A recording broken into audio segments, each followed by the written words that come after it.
welcome to Behind the Incident. Today I have a friend that I met in Prague with me, Adam Harrison.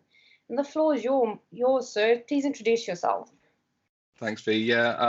Name's Adam Harrison. I'm a digital forensic investigator. Been doing as such for a decade or so, and for the last 5 years specialising in incident response consulting. Specifically working for IBM at the moment in the X-Force Iris team and servicing their retainer customers' needs as and when they have an incident response related issue. So thank you, Adam. So the aim of the show is to share a little bit about the war stories, the interesting things that we deal with. But first, before we get into the technical aspect, I always like to ask people, what is the funniest case you've worked on, the one that made you shake your head and go, WTF, what the hell is happening here? There's been a few. First one that probably springs to mind was one of my really early incident response cases. So this was, I started out working in core forensics, a lot of IP theft, a lot of employee misconduct and the likes, but probably one of the first solid incident response cases, and indeed my first business email compromise case. I was put on the spot a little bit.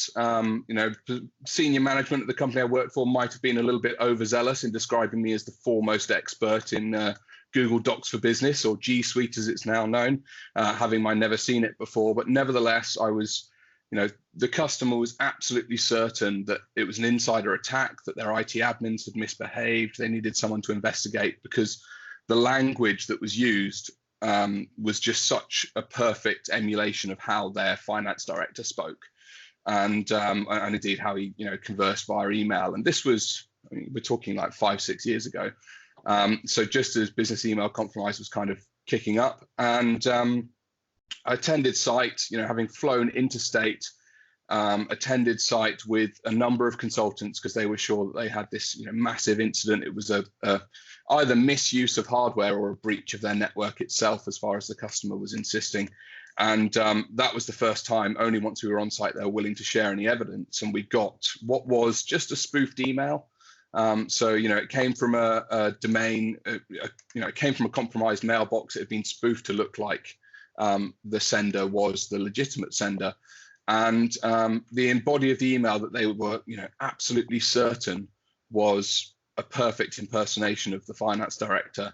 I looked at it immediately and said, I saw this a week ago at another customer site, and it was a carbon copy of exactly the same things. It's not that your finance director has been perfectly impersonated. They just all speak like that. That is the language of their industry. And the same group had clearly targeted a load of businesses in Australia, it was at the time. And yes, that went from a customer at DEFCON 1 to me saying, look, you haven't even had a compromise. It's not even business email compromise. It is just a speculative email that's been sent in, which granted your employee transferred $1.25 million off the back of, but it was just a speculative email. There's nothing had actually been compromised other than their own lack of policies and procedures around financial transactions. So that was fairly entertaining and quite a nice bit of news to deliver to the customer, as compared to the bad news we often get to deliver. Yeah, the one where your network is about to die and you'll be having a funeral soon. So, Adam, I want to talk a little bit about net wars, because I got to see you in action, and I got to hear about you being the coin slayer. Which coins do you not have? I am a reasonably good forensic investigator, but I'm a very good picker of teams for SANS courses. So I've been very fortunate in the forensics courses to pick up a fair number of the coins. As far as Coinslayer was concerned at DFIR Prague, I was lucky enough to take the overall win, but also clear through the mobile phone questions and the reverse engineering malware questions. So managed to take 3 coins home during the Net Wars competition, which was, very good. Well, I must admit that is exactly what I do in my forensic courses, is I observe as to who I want in my team and charm them onto my team. That's the real skill.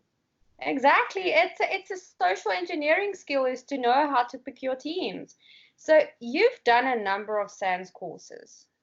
Which ones have you done, and which one would you say has been the best of them all, and why? I think, and I'm a core forensics guy. I very much enjoy conducting forensic investigations and understanding the kind of artifacts that are left behind. So really, the most interest and the most relevant to my day-to-day job are going to be the 500 and 508, or as it was back when I took it, 408 and 508. But I then, I've had the opportunity and been quite fortunate to attend a fair amount of training, and I've been able to diversify and pick up, other or do more niche courses to try and bolster that. So yeah, while those are probably the most relevant, the mobile phone side, Heather Malick's 585, and most recently, I'm writing my index at the moment for 575, the mobile device pen testing, are courses that intrigue me just because it's a space that moves so quickly, and yeah, there's no chance to decide that you've learned it all as far as mobile devices are concerned, because as soon as you turn your back, something major will change. No, definitely. I'm busy prepping for 504 at the moment. I'm writing on a Friday, so that's going to be fun. And then I'm doing 518 next, and then I will probably most likely do 508. I want to pick them off one by one, and then even look at the industrial security, industrial IR. Those look fairly interesting. Yeah, the ICS courses are on my list as well, I think. And you get a PCI controller, so I mean, what's not to Sold.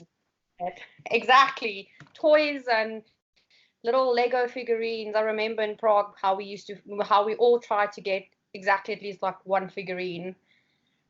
So Adam, tell us a little bit about an incident that you have worked on that is interesting and stands out for you that you can share with everyone.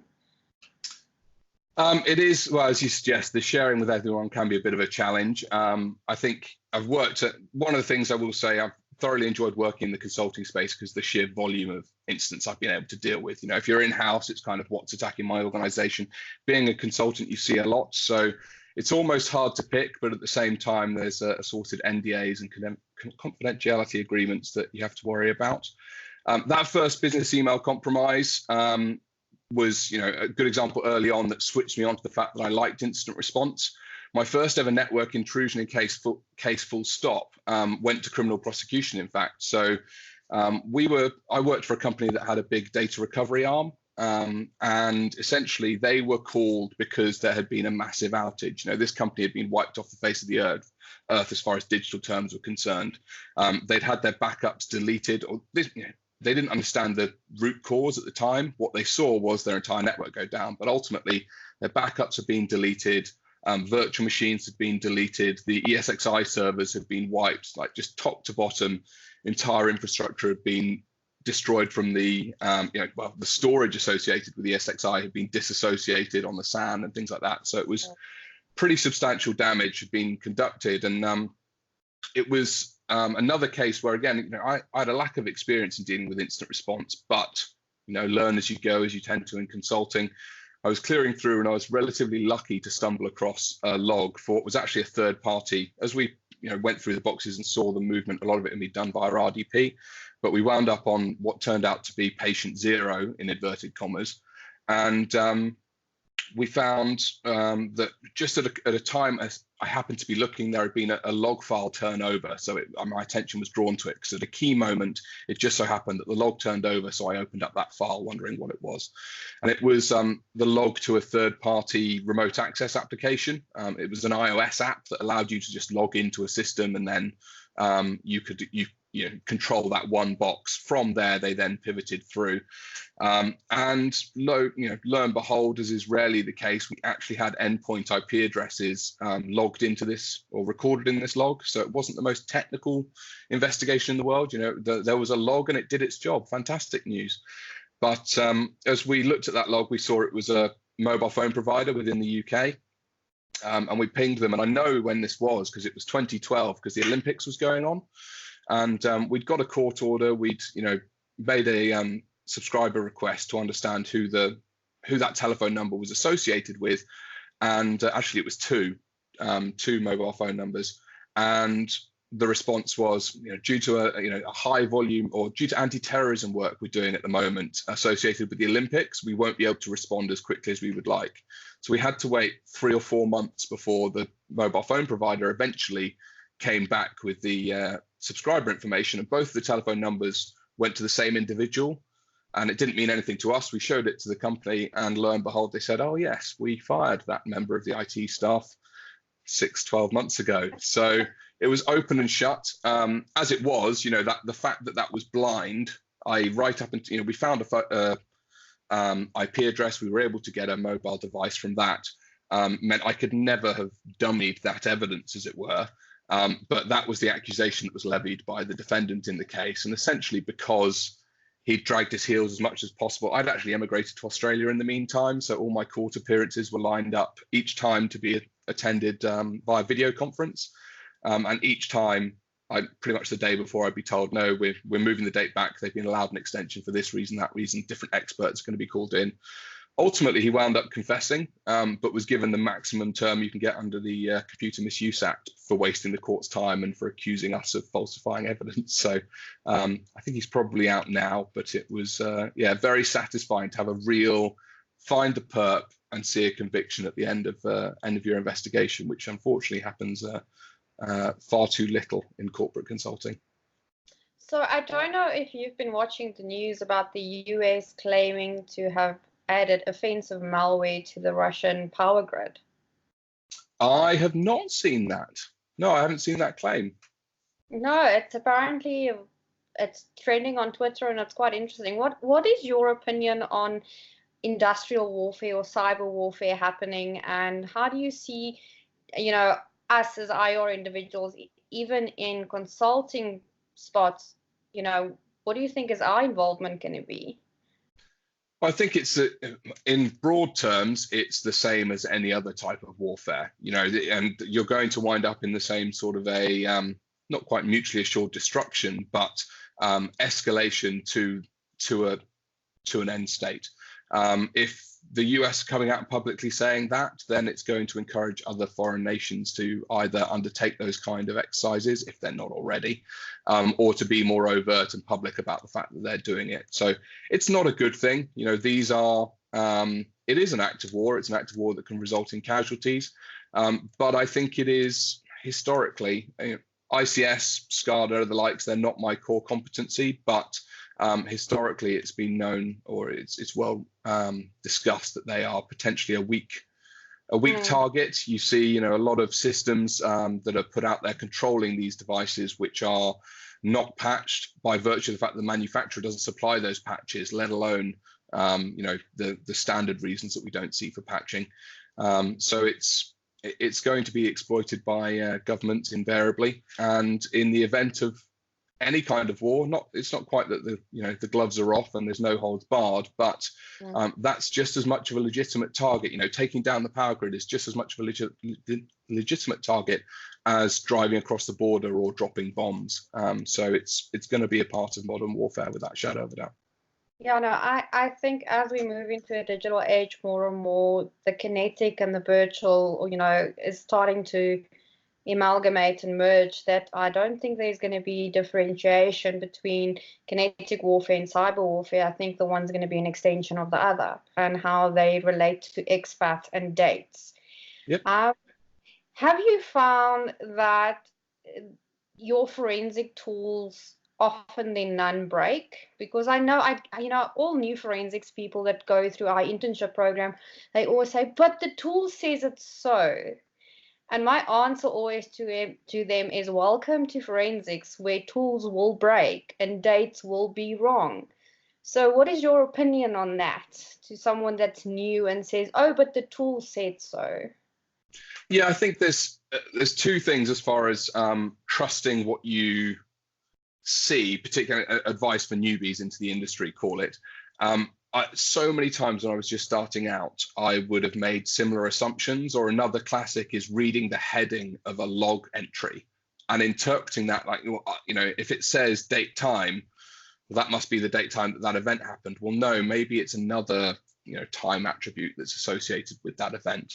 And there's lots of other examples in logs, but you've got two enemies. One, failure on the part of the tool maker, who is invariably going to be human, to interpret it correctly, or to have bugs and issues associated with what are often undocumented things. We are not examining forensic artifacts that are put there for our own benefit. We're putting them, they're there because commonly for user convenience and the likes, that the manufacturers of software that or operating systems commonly that we're investigating have put these features in, and we're either reverse engineering or we're performing testing to try and understand their functionality.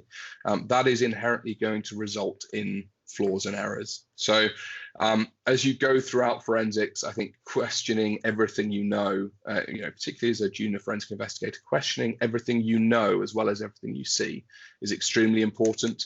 I've undertaken casework where I thought, oh wow, that's really made me question findings that I had 6 months ago in a different case.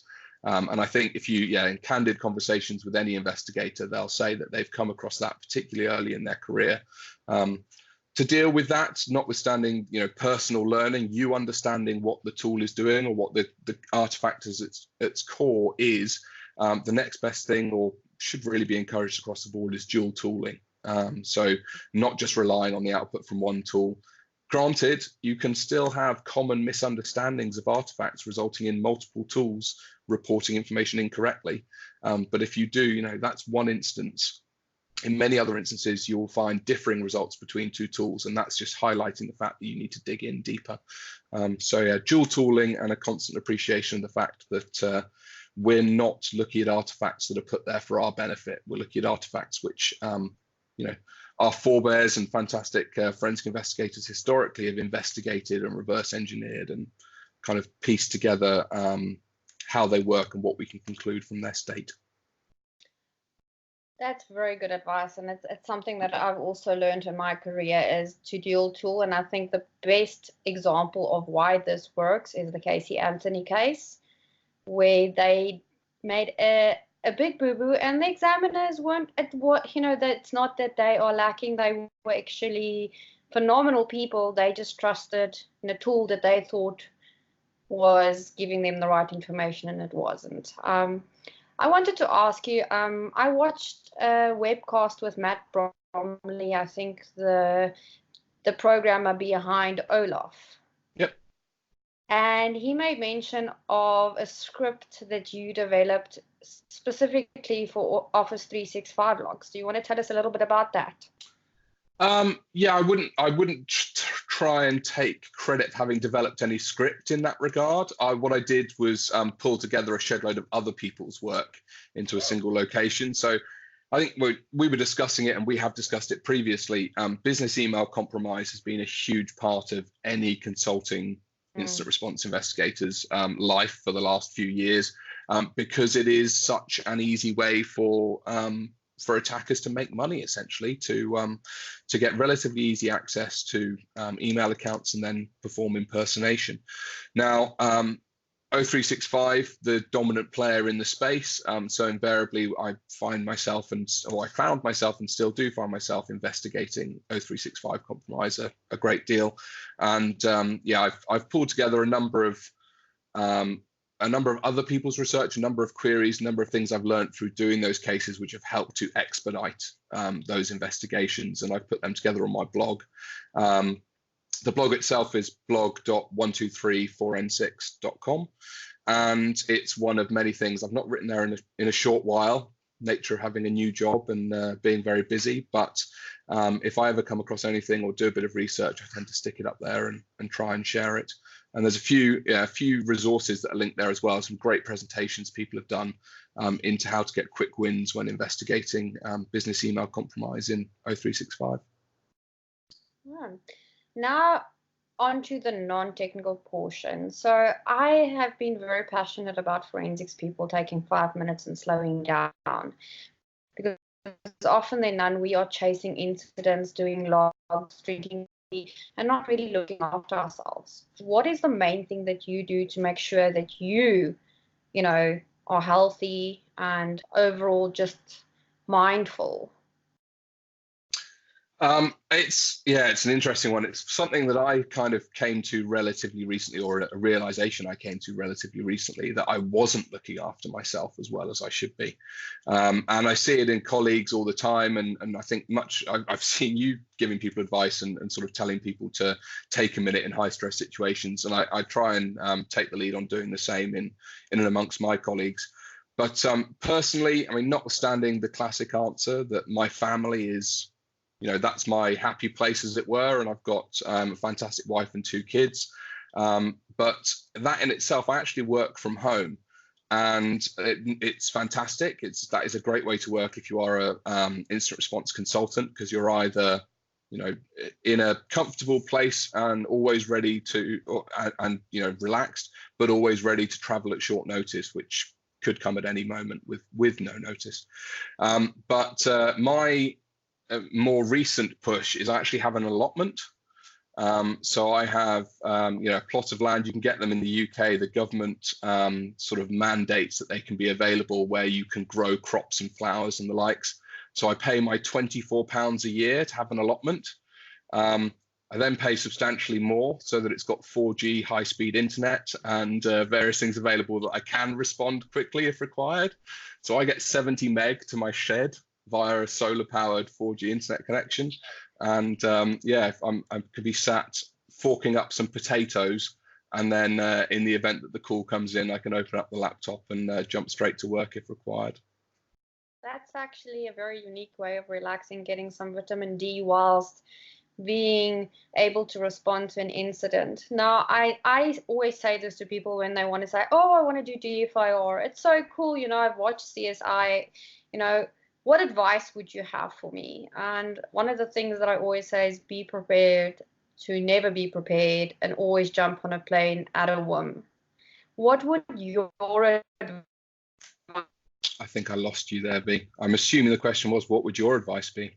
Yes, that is the question. No dramas.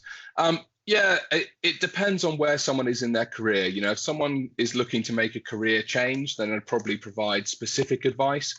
If someone was coming out of university or thinking about going into university and maybe pick a computer forensics degree, or indeed going without a degree and looking to get experience, I'd ask them why. I'd ask what it is that they're interested in, what it is they want to achieve. I was extremely fortunate to get into this industry by sort of sneaking in the back route, as it were.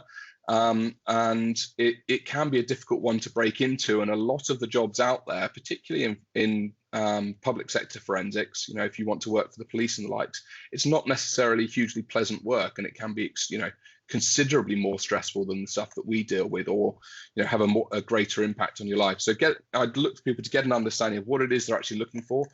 My motivation, what I enjoy, is I like investigating. I like solving things. I like getting the answer to challenges. And I progressed to incident response consulting from sort of what I would call tamer or more traditional forensics, because I realized I wanted to be on the bleeding edge. But yeah, if you're looking to get into it, I think there are a fantastic number of resources out there. I consider myself extremely lucky to have fallen in the manner in which I did. And what you need to find, and it's a bit of a unicorn, but what I was lucky to find was an employer who would train me up from scratch, be extremely supportive of have mentors there who could teach me day to day, but also extremely supportive of the requirement to conduct, take part in professional training, to get certifications, to get structured experience in cases. And I found that in my first employer out of university, so I was quite lucky. Yeah, no, it's a similar journey that I was on in the public sector. I was lucky enough to meet my mentor, who took a chance on me. Otherwise, I don't probably know where I would have ended up. But I always say DFIR is a little bit of Sherlock Holmes meet MacGyver, as we always need to be developing new ways to do something or having to think on the fly.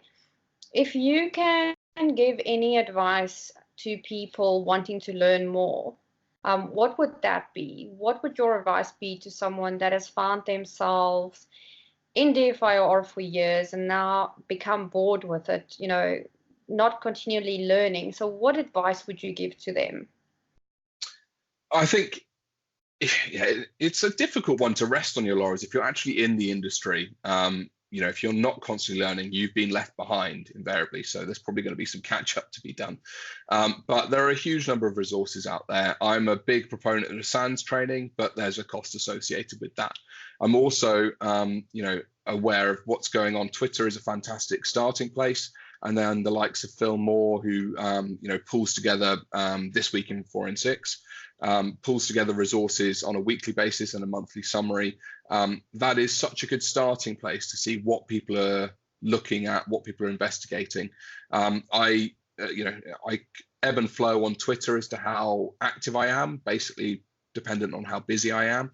But when I have time to be on and engage, you have direct access to the absolute experts in our field. And even if you're not actively conversing with them, you can see what they're talking about with other experts in the field and see what the hot topics are and what's going on. And it's, you know, an absolute link fest of blog posts and videos and bits and pieces which are out there and available to learn for free. So there is almost too much out there. You know, there's a myriad of resources. It can be difficult to pick and choose how to spend your time. But the way that I manage that is, like I mentioned before, with Phil Moore's This Week in Forensics. You know, it gets into a single place, a load of things that I might have missed if I've not been active on Twitter. And I can read through there and see what piques my interest.